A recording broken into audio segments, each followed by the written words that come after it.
Hey, it's Sam McCulloch here, and I have some highlights for you from this past weekend at the Stanford Open with Cal Berkeley, OU, Stanford, and the national team of Stanford all going head-to-head. Now, we have some big routines, we've got some great start values, so we've got a lot to showcase today. So get ready, buckle up, and let's get it going. Now, we'll start this highlight video with Kyle Abe from Berkeley. He has a very interesting composition going back and forth down the side more times than a game of ping pong. And this very clean routine landed Kyle a strong 14-1-5 to get the ball rolling for the Bears.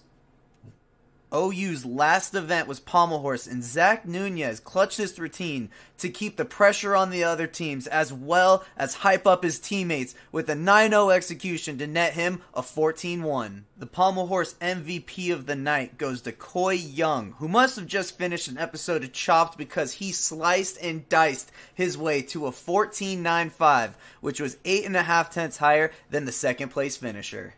Riley Luce was making rings look easy by putting up the high score of the night on rings with a 14.4.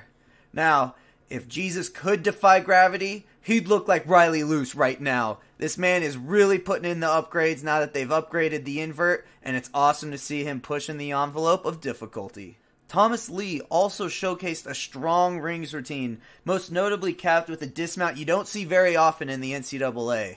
And I swear, Hermione Granger must have been in the stands because he levitated on that laid-out double-double dismount. Now, Colt Walker really personifies power with this handspring Randy to pump up Brody and Brett in the back. Continuing the train of big vaults, Coy Young does a half-on double full for a 14.75. The best thing I watched all night came from this absolutely nasty set from Blake Soon. Not only did he post the highest score for the competition with a 15.7, but he also took the record from Sean Melton in 2016 for the highest ever parallel bar score in the NCAA. Now, this upcoming skill was created by Anton Fulkin, and boy did he do this Fulkin well. The next time you buy some Mr. Clean products, you're going to see Fuzzy Bennis from OU's face on it.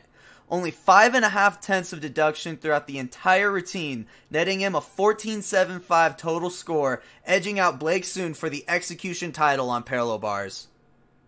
High bar is a tough event to execute well, but this is no problem for Andrew Bittner. With just 1 point deduction off, he was able to come out on top with the highest score of the night with a 13.7. He wasn't able to edge Andrew out for the title, but this honorable mention is awarded to Caleb Rickard from UC Berkeley by winning the execution title on high bar with only 9.5 tenths off for a 13.45 to close the night.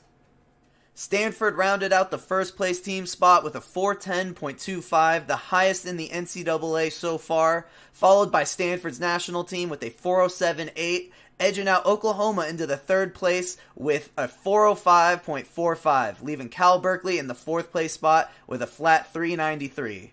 Now, Stanford's depth is looking unbeatable, taking into account the fact that they can put up two teams and still take the top spots. However, it's all going to come down to who can hit the sets best under pressure in a 5-up, 5-count format.